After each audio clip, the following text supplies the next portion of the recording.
ഛത്തീസ്ഗഡിലെ നാരായൺപൂരിൽ ക്രൈസ്തവർക്ക് നേരെ വീണ്ടും രൂക്ഷമായ ആക്രമണം.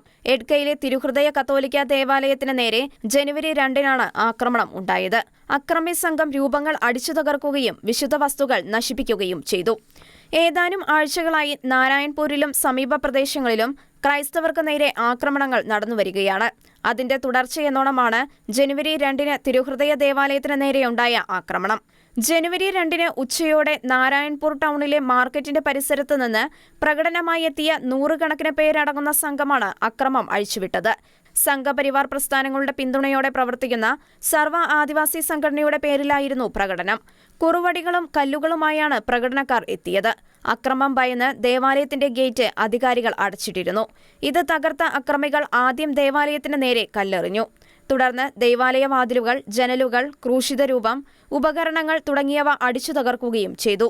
കൂടാതെ അൾത്താര ആക്രമിച്ച സംഘം വിശുദ്ധ വസ്തുക്കൾ നശിപ്പിക്കുകയും ദേവാലയത്തിന് സമീപം ഉണ്ടായിരുന്ന മാതാവിന്റെ ഗ്രോട്ടോയും തകർത്തു.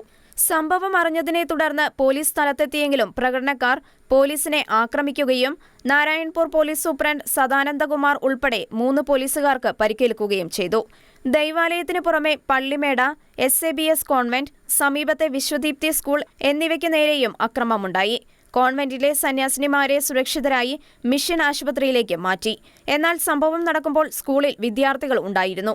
ഇവരെയും അധ്യാപകരെയും പോലീസ് ഇടപെട്ടാണ് സുരക്ഷിത സ്ഥാനങ്ങളിലേക്ക് മാറ്റിയത്. സ്ഥലത്ത് ഇപ്പോഴും സംഘർഷാവസ്ഥ തുടരുന്നതായി തിരുഹൃദയ ദേവാലയത്തിലെ വികാരി ഫാദർ ജോമോൻ ദേവസ്യ വ്യക്തമാക്കി.